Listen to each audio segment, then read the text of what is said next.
Vashnarkit Rel Mochra. I signed up for trunk or treat because it always felt like the safest way to do Halloween. Cars instead of houses, parents instead of strangers, the whole school parking lot washed in those unforgiving floodlights. I teach second grade. Most of my kids were still at the age where a cape could send them sprinting in happy circles. That October evening looked perfect.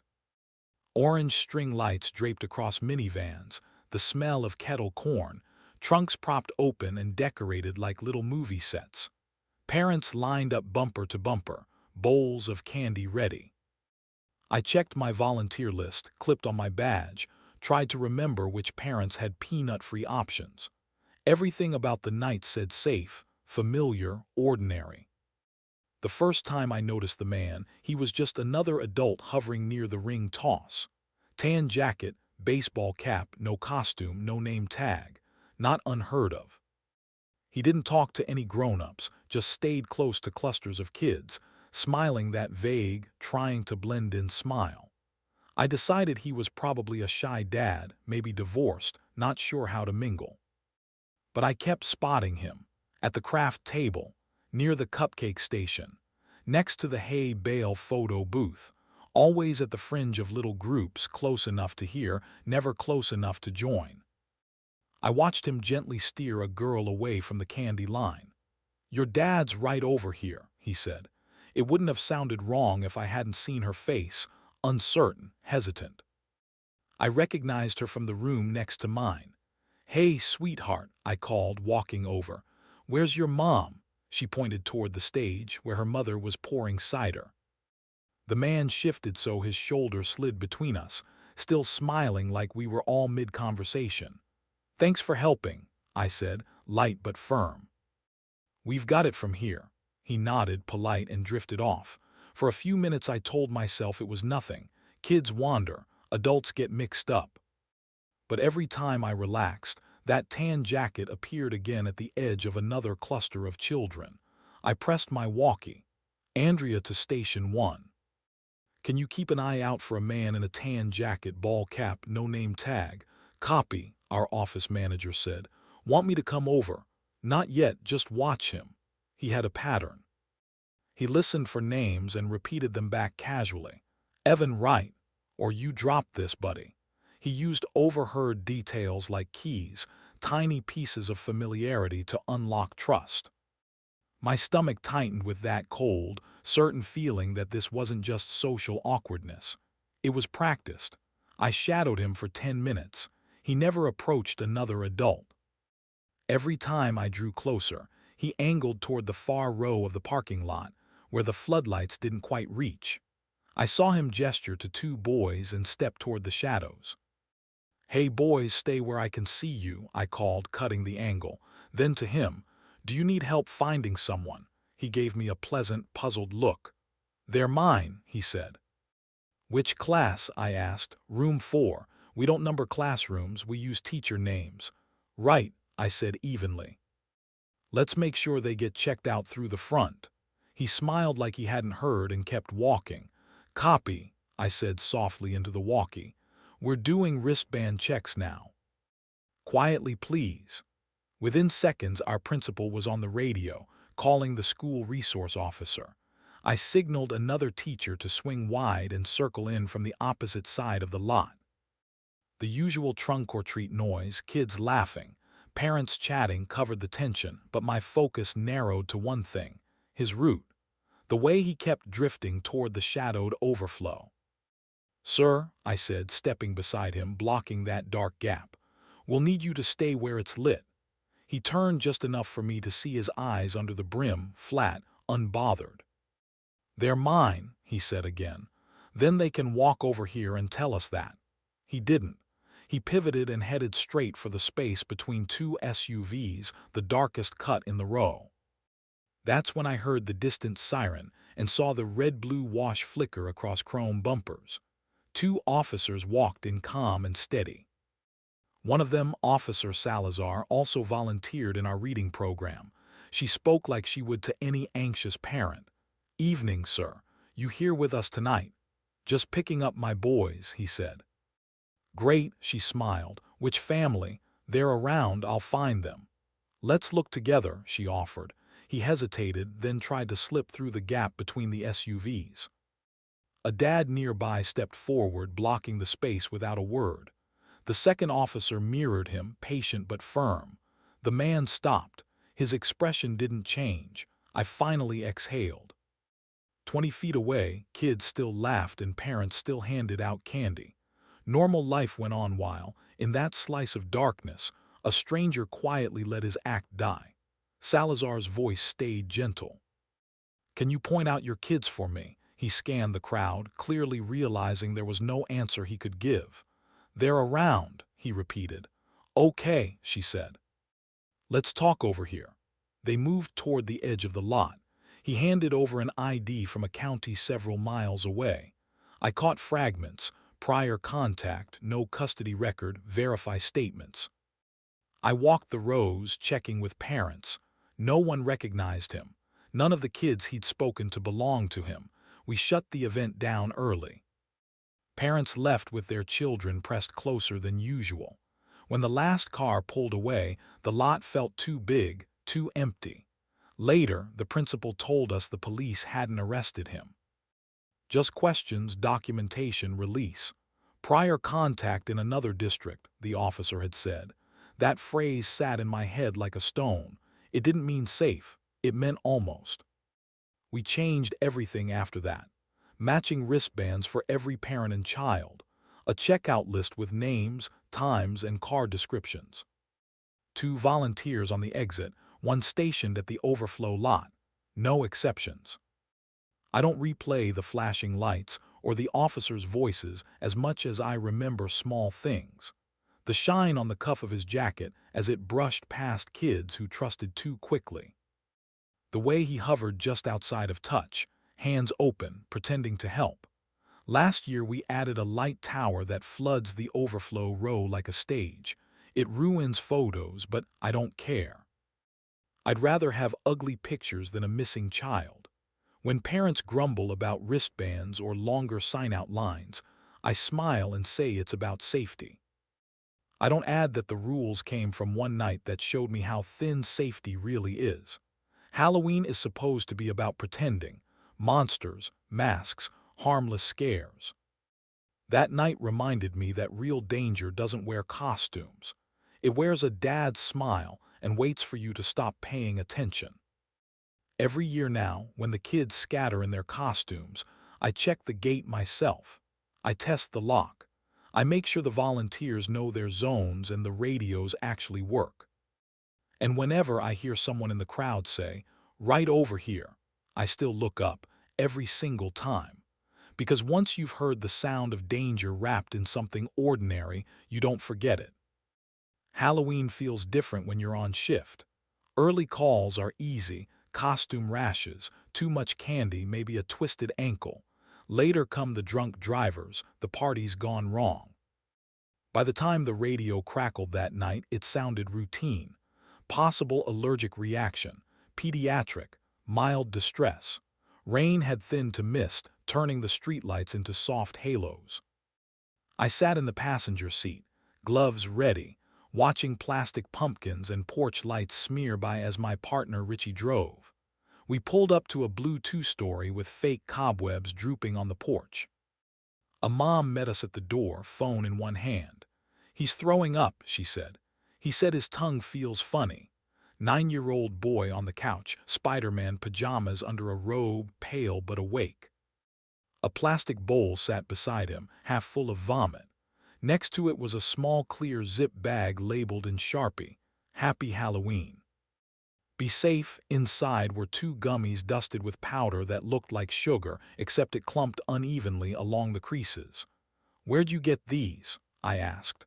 "3 doors down," the mom said. They had little baggies made for each kid, looked thoughtful.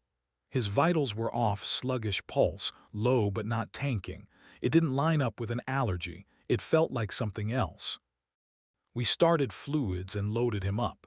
I sealed the candy bag in a specimen pouch, wrote the address on the label, and handed him off at Albany General. By the time we left, his heart rate had steadied. The doctor said they'd run a tox screen on the candy. I'd seen enough sugar overload for one night. Still, the little smiley face and that cheery "be safe" stuck in my head. We barely made it out of the bay before dispatch sent us on another call. Same complaint, 2 blocks away. We rolled up to a beige house with an inflatable ghost sagging in the drizzle. An 11-year-old girl sat on the kitchen floor, pale, eyes glassy. Her dad hovered helpless. She got dizzy, he said, then started vomiting. No rash, no trouble breathing. Same style baggie. Same handwriting. The same tiny heart over the eye in Halloween. My stomach went cold. I'd seen that handwriting before on a chalkboard sign at the end of my street. "Please don't block driveway." "Thanks, heart over the eye, my street," I said. Richie met my eyes. "You thinking what I'm thinking?" "I'm thinking coincidence," I said, even though I didn't buy it.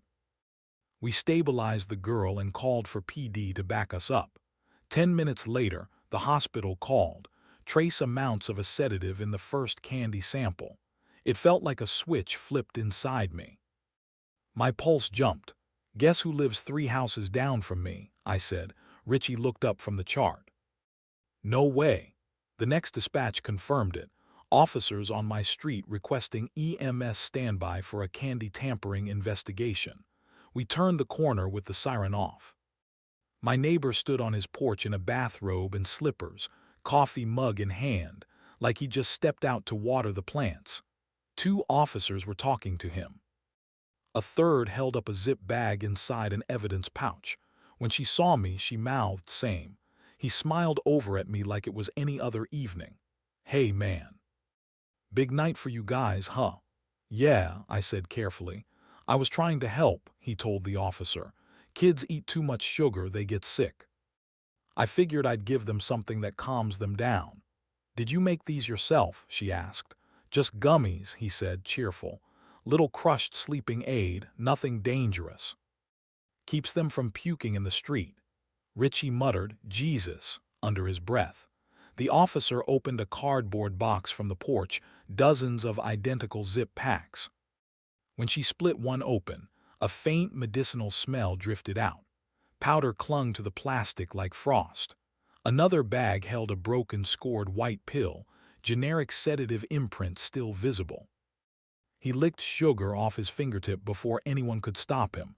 "See, perfectly fine." "Sir, don't touch that," the officer said sharply. He just shrugged. She asked to see the rest. He came back with a grocery sack full of them.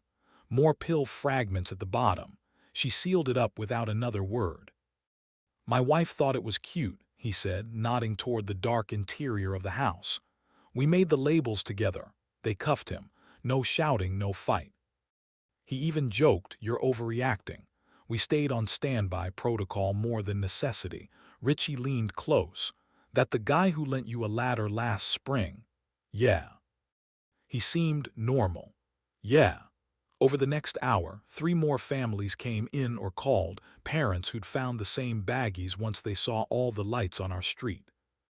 One grandma had microwaved a gummy to kill germs before realizing it smelled like pills. The hospital confirmed it. Mild sedative dosage. Not lethal, but absolutely not for kids. There was no headline, just a short police blotter entry. His porch stayed dark for a week. His wife still went to work like nothing had happened. The boy from our first call went home the next morning. The girl did too. Lucky kids. For weeks, I couldn't stop picturing that Sharpie note. How many parents saw it and thought someone cares? A few nights later, I walked past his house. The chalkboard still sat at the bottom of the stairs. "Please don't block driveway. Thanks." Same careful heart over the eye. The porch light stayed off after that, like shame. Or maybe just inconvenience. Part of me figured he didn't feel either, only annoyance at getting caught. Richie called it reckless kindness, but that sounded too soft. He might not have meant harm, but he didn't mean good either. He meant control. "You'd think this job would make you numb, But there's something different about danger wearing a neighbor's face, looking thoughtful. The next Halloween, I didn't buy a single loose treat. My sister hosted, and I showed up with sealed fun-size bars straight from the store, still wrapped in plastic. I dumped them into the bowl without even touching them, feeling ridiculous. When kids came to the door, my sister laughed. "You look like you're waiting to run background checks." "Maybe I am," I said. Driving home later, I saw other streets with homemade baggies and handwritten notes taped to them. Parents still trusting their neighbors. I wanted to roll down the window and yell at them to stop. But you can't live like that. People have to trust something. 2 weeks later, I saw him again. Middle of the day, grocery bags in hand. He nodded and smiled like the world had reset. No ankle monitor, no guilt, just the same bathrobe and coffee mug energy, now under sunlight. I nodded back because I didn't know what else to do. "What do you say to the guy who drugged your neighborhood with a smiley face?" "Hey, you working tonight?" he asked. "Yeah. Stay safe out there," he said. I wanted to say, "I'm trying to keep everyone safe from people like you." Instead, I kept walking. We trained to spot shock, trauma, the obvious stuff. No one teaches you to watch the helpful adults. The easy smiles, the sweet little notes that say "be safe" and mean something else entirely. The job teaches you how thin safety is, a film stretched over normal life. One careless, kind act can rip it. I tell new EMTs to watch for the detail that doesn't fit. That's where danger hides. Every Halloween, I repeat the same thing at school safety talks. If it's homemade, repackaged, or comes with a note, don't touch it. Because the scariest thing I've ever seen wasn't a ghost or some screaming horror. It was handwriting I recognized from 3 doors down, grinning at me from a candy bag that looked like kindness. I was 17, babysitting for one of my mom's friends, a professor on a quiet street in Madison. 2 kids, a yellow lab, a neat list of instructions on the counter, snacks in the fridge. They were that sort of family. It was Halloween, so I came early. We did the trick-or-treat loop, sorted the candy, brushed teeth, read a story. Both kids were asleep by 9. By 9:30, the house had settled. The dishwasher hummed. The lab snored by the couch. Pumpkins flickered on the porch, light leaking through the blinds. I sat in the living room scrolling my phone, one lamp on, bowl of extra candy by the door. Then 3 knocks. Slow, evenly spaced. Not the frantic tap of a sugar-high kid. I figured maybe a late parent or someone lost. I stepped over the lab, checked the peephole. A skeleton stared back. Plain white skull mask, hoodie pulled up, gloves on. For a second I thought it was a joke. Then a man's voice came through the door, casual. "Hey, I'm a friend from work, forgot my phone inside." "They're not home," I said. He paused. His tone stayed almost friendly. "She said it was on the table, I'll just grab it." The professor hadn't mentioned anyone coming by. "You'll have to come back later," I said. Silence. Then footsteps retreating. I waited a long time before moving, eyes still at the peephole. The lab didn't lift his head. I texted the mom just in case. "Hi, is anyone supposed to stop by?" A man just knocked, said he's a friend from work. No answer. 10 minutes later, 3 more knocks. "I left my keys," he said. "She told me to stop back." A jolt went through me. "You have the wrong house." I glanced through the peephole again. All I saw was the edge of a shoulder. He was standing too close, off to the side, out of full view. I held up my phone to the peephole and snapped a photo, partly to make noise. The second I clicked, he slid sideways out of frame. My phone buzzed. "Absolutely not. Don't open the door." "We're calling police. Stay upstairs." Another text a moment later, "They're on their way." I switched off the lamp and backed toward the stairs. My legs shook, but my head stayed weirdly clear. Halfway up I heard him again, voice still mild. "Hey, she said I could grab it. I'm her brother." I didn't answer. The lab didn't bark. Then the doorknob moved, not turning all the way, but enough that I knew he'd tried. I reached the top of the stairs and checked the kids. both completely out, slow and steady breaths. I turned their nightlight up slightly and sat on the floor just outside their room, phone in hand. A faint scraping started along the side of the house, the sound of a hand dragging over siding. Then the back doorknob jiggled. He was circling, testing every way in. "Police are 2 minutes away," the mom texted. I went from door to door upstairs, sliding every extra deadbolt the professor had installed. Each metal click felt like another lock between him and us. Then the alarm chirped once. A door sensor. Side door, I froze. My heart was so loud it felt like it was in my throat. His voice came again, conversational. "Just a second." He sounded like he belonged there. That made my skin crawl more than shouting would have. He knew he wasn't supposed to be there, but he didn't sound worried. I stayed silent. So did the house. Then blue and red lights spilled across the curtains. A hard knock rattled the door. "Police!" I heard fast movement downstairs. When they called again, I managed to shout back. They told me to stay upstairs while they cleared the house. From the kid's window, I watched beams sweep across the yard. They didn't find him. Just shoe scuffs by the basement window well and a single clear fingerprint on the outside of the glass. The professor and his wife arrived minutes later, still in costume. Cape, witch hat, glitter on their faces. They looked ridiculous and also like the most welcome people I'd ever seen. Relief poured off them. The officers took my statement, what he'd said, what he wore, whether he'd threatened or shown a weapon. I told them everything. They said they'd canvass the neighborhood and pull footage from doorbell cameras. Nothing came of it. One camera caught part of his shoulder and a smudge of skull mask as he moved past. I spent the rest of the night on their couch while the parents talked to officers outside. I kept replaying how calmly he'd spoken, how quickly he'd changed stories, and how he never tried to outright break the door. He just waited, pushed at edges. Later, the professor apologized, as if he'd invited the whole thing by going out. I told him he didn't need to, but I understood. Once something like that happens in your house, it stains the routine. I babysat for them again. All the lights stayed on, every door double-checked. If someone knocked, I called or texted before even getting close. My boyfriend asked why I hadn't screamed or run.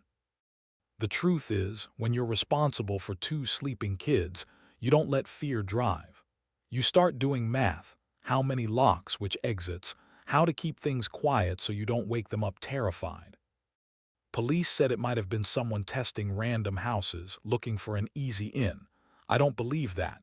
He came back 3 times, always with a new excuse, always calm. He knew the neighborhood. He didn't want candy. He didn't have to be loud or violent. He had time. He made me question what safe meant. I kept babysitting after that, but part of me never really came back down those stairs. Fear doesn't always wear a monster mask. Sometimes it knocks politely and waits for you to be polite too. Don't be. I wasn't trying to stand out that Halloween. I just wanted something cheap and fast. It was late October 2022 in Columbus. My friends were hyped for a bar crawl on High Street, and I still didn't have a costume. I ducked into a thrift store that smelled like dryer sheets and dust, rummaged through a clearance bin, and found a rubber half mask with a crooked smirk. $5. Perfect. The cashier laughed when I set it down. "Creepy little thing, huh?" $5 creepy's all I can afford, I said. It smelled faintly like peppermint and glue. Someone had clearly tried to repair it. I wiped it off with an alcohol pad at home, threw on a flannel, and called it good enough. The bars were packed that night. Music shaking the walls, sticky floors, people bumping shoulders in every direction. I pulled the mask down long enough for my friends to get their laughs and take a few photos. I was mid-selfie when someone tapped my shoulder. A guy I didn't know stared at me like he'd just seen a ghost. "Where'd you get that mask?" "The thrift shop on Hudson," I said, smiling under it. He leaned closer. "No, that exact one." "See that gouge by the cheek?" I touched the little notch in the rubber. "Yeah," He held up his phone. On the screen was a still from bar security footage, someone in the same mask bumping into him last weekend. "That guy stole my phone," he said. For a moment I laughed. "Guess we're masked twins." He didn't laugh. "Take it off." The people around us went quiet. I pulled the mask off. "Man, I just bought it tonight." The bartender was watching now. The stranger pointed. "That's the mask." The bouncer came over. "Everything okay here?" "He's wearing the thief's mask," the guy said. The bouncer looked me up and down. "You steal a phone?" "No," I blurted. "I can prove the mask is new. I've got the receipt." I dug the crumpled slip from my pocket. "Resurrection thrift, $5. The bouncer nodded, but his posture didn't relax. "Let's step outside and sort it out." On the sidewalk, two of the stranger's friends had joined him. They were quiet but tense, jackets zipped, watching. The bouncer called campus police. A cruiser rolled up within minutes. The officer listened to the quick version. "Last week's theft, mask match, police report number ready to go." The guy had clearly been hoping for this. "Mind if I take a quick photo of the mask?" the officer asked me. "Go ahead," I said, handing it over. He snapped a picture under the cruiser light. That stupid plastic smirk looked smug in the reflection. "You said you bought it tonight." "Yeah, it was in the donation bin," I said. "That's all I know." "Did the store say who donated it?" "They just rang it up." He frowned slightly. "Probably nothing, but I'd avoid wearing it until we're sure. Could be tied to more than one incident." He handed it back. "You're not in trouble, this is just lousy timing." Bad luck or not, I crammed the mask into my pocket. My friends tried to joke it off, but the rest of the night felt off. Some stranger had used this same cheap costume piece to ruin someone else's week, and I'd put it on for fun. The next morning the officer emailed. He wanted to meet at the thrift store when it opened. The clerk, a young guy with bleached hair, recognized the mask the second he saw it. "Yeah, I almost tossed that thing. Strap was half glued back on. Some dude dropped off a few bags last week and bolted before I could even say thanks." "Any cameras outside?" the officer asked. "Just inside," the clerk said. "Donation bins are out back in the alley." He wrote down the drop-off date and shook his head. "People are weird, man." A day later, the officer called again. "That mask lines up with a few pickpocket incidents from last weekend," he said. "Same general description." "So the thief's still out there?" "Probably," he said. "Could be more than one. Costumes make it easy. Swap masks, change hoodies, disappear into the crowd." He asked to hold on to my mask for testing, fingerprints, adhesive, anything they could pull. "You'll get it back if it comes up clean." "I don't want it back," I said. He chuckled. "Can't blame you." That night, walking past the thrift store again, I glanced at the donation bin in the shadows, lid half open. For a second I pictured someone dropping the mask in, heart pounding, hoping it would vanish into a stranger's life. A week later, the officer emailed one more time. "No usable prints, glue matched a common craft brand. Same style mask shows up in other reports, but nothing we can charge yet. Unless new info comes in, we're closing the case. You're clear." Clear. Like I'd been dirty. I never went to pick the mask up. I pictured it sitting in an evidence box under buzzing fluorescent lights, just another prop waiting to be filed away. On campus, people loved the story once it got around. They called me the guy whose costume was evidence. Everyone laughed. I tried to. But whenever I remembered the stranger's face, white, tight, furious, I knew he hadn't seen me. He'd seen the person behind that same cracked smirk who'd made his week hell. And honestly, I couldn't blame him. For a while, I avoided anything that covered my face. No masks, no heavy scarves, no costumes. It felt like anything I put on could belong to somebody else's story. People romanticize Halloween like it's harmless pretending. That mask taught me something else. Pretending blurs the edges. It lets people test how invisible they can become. Sometimes you don't need curses or ghosts to feel haunted. Sometimes it's enough to realize how easily you can wear someone else's guilt over your own face and never know it. I worked at one of those big haunted attractions outside Kansas City, the kind that takes over an empty warehouse every fall and turns it into a maze of plywood, fog, and screaming. I was the chainsaw guy at the finale. Guests would stumble through the last maze, thinking they were done, and I'd roar out of the shadows after them. The saw was real, but the chain was. Every night we removed it, tagged it with a bright green prop marker, and double-checked the throttle. All noise, no teeth. The job was mostly muscle memory. The floor lead radioed my cue. I revved the saw, stepped into the strobe, and chased them through the exit. Half the time someone lost a shoe, or a phone, or their dignity. They'd pour into the parking lot swearing they'd never come back, and then buy tickets again next year. Backstage it was half theater, half construction zone. Space heaters, a smeared makeup mirror, the smell of sweat, rubber masks, and fog juice.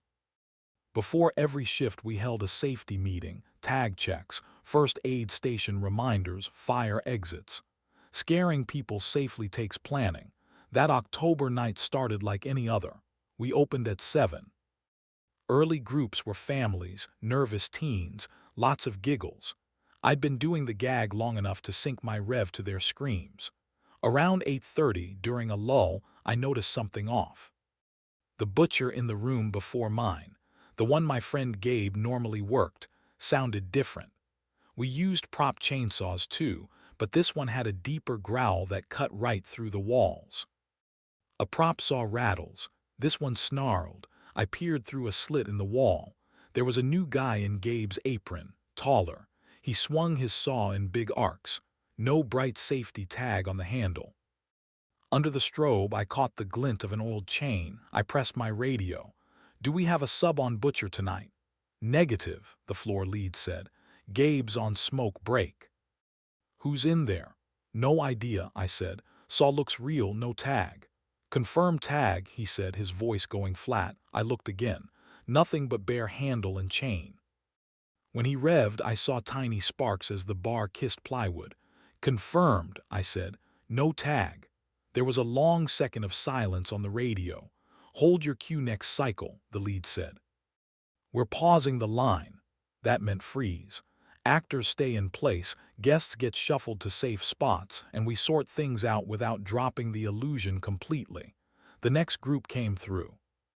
I kept my saw dead and my feet planted. The new butcher stepped out too far, cornering guests between a foam freezer and the wall. He swung the saw low and wide, way past our safety lines. When the chain hit the plywood, it spat real sparks. Our emergency code crackled over the radio. House lights froze, the soundtrack cut, and white work lights flicked on overhead. That was the signal, staff only. He paused, then slowly dragged the running chain along the foam meat hooks, plastic shavings drifting down. My stomach turned. 2 security guys appeared from a side corridor, reflective armbands catching the light. One shouted, "Drop the saw." He didn't move. I said, "Drop it." He revved once, loud enough that the wall hummed, then bolted through the staff curtain. I chased far enough to see him shove the service door open. We'd propped it earlier to vent the fog. He sprinted into the parking lot, saw still roaring. The noise bounced off car hoods in ugly echoes. Security went after him but couldn't close the distance. Within a minute, police cruisers rolled in. They boxed him between 2 rows of vehicles. He finally tossed the saw down and raised his hands. I watched from the doorway, shaking. A few guests nearby were clapping, thinking it was some wild bonus show. When it was done, we gathered backstage in a stunned knot. Everyone talked at once. Gabe looked pale. "You called it?" he asked me. "Yeah," I said. "The chain sounded wrong." The floor lead came in with 2 officers. They asked the same questions on repeat. Did anyone know him? Did he say anything? Did anyone loan him a saw? No, no, and no. The prop manager wheeled in a toolbox and held up a new tag strip. "Starting tonight, every prop gets a number and a log," he said. The officers confirmed what we'd already guessed. Real saw, full chain, gas in the tank. They'd found a fuel can in his trunk. He wasn't on our payroll or any of the other local haunts. When someone asked why he'd done it, the cop shrugged. Some people want to see what happens when pretend and real stop being separate. It didn't feel like enough of an answer, but it was the only one we got. We closed early. People still in line got refunds. A few complained. Most looked confused. Some insisted it was just part of the act. One kid asked if the real chainsaw guy would be there next time. That hit me harder than I expected. Backstage, the cast sat on crates and cooler lids. The manager said more changes were coming. Metal detectors for guests. Tool checks mid-shift. Double ID verification at cast entry. From now on, we'd treat every piece of gear like a weapon. I remember running my thumb over the flimsy plastic prop tag on my saw, thinking how cheap it looked. But that tag was what separated us from what had just almost happened. It was trust, zip-tied to a handle. We reopened the next night to an even bigger crowd. Word had gotten out, the haunt that got too real. The line wrapped around the building. I guess curiosity wins when it's not your risk. Before doors opened, the manager pulled us into the break room. "Last night was real," he said. "Tonight nothing is, let's keep it that way." The night went smoothly. I hit my marks. Kids and adults screamed, dropped their phones, and burst out laughing at the exit. Twice, guests asked if the guy from the incident was now part of the story. We smiled and said, "Nope." And that's why it's safe. Among the crew, everything had shifted. We drilled the safe word procedure like it was a fire plan. We checked each tool at the start and again mid-shift. The manager added one more rule. No one in costume walks in alone. 2 people see you arrive or you don't work. The night it happened, that man must have slipped in right between cycles just after Gabe stepped away. He knew the timing, the layout. Maybe he'd worked haunts before. Maybe he just watched carefully. No one saw him come in. That's what made it possible. That thought still bothers me more than the sparks or the noise, the fact that he blended in until he didn't. A couple of weeks later, near closing, a family came through my corner. Mom, Dad, little vampire kid with plastic fangs. I revved the now safe prop saw. The dad flinched back, arms thrown wide in that universal parent move. They all screamed, then laughed in relief. As they walked out, the mom doubled back to the edge of my room. "Was it safe?" she asked quietly. "Yeah," I said, "safer than it's ever been," she smiled. "Good, then we're good," and left. I stood there listening to the fog machines hiss, and the distant shrieks rising and falling in rhythm, every cue hitting right where it should. From the outside, nothing had changed. But once you've heard a real chain bite into plywood in a place that's supposed to be fake, you don't unhear it. I still dream about that heavy growl, the sparks, the foam meat hook swaying. The guests froze in mid-scream because they couldn't tell where the line was anymore. It's not trauma in the movie sense. It's more like a permanent notch in your awareness. That's what people don't get about working in horror. The best scares happen inside a controlled box. The audience has to feel like they might die while knowing they won't. Take away that boundary and it stops being entertainment. It just becomes chaos. That night, chaos walked in carrying a gas can. If you used to think Halloween was just harmless fun until these stories proved otherwise, you're not alone. Tap like, hit subscribe so you don't miss the next scare, and tell me in the comments which one stuck in your head. And if you still believe October nights are all pumpkin spice and cute haunted houses, click now for 4 more disturbing October horror stories, because even the sweetest nights can sour fast. Thanks for watching.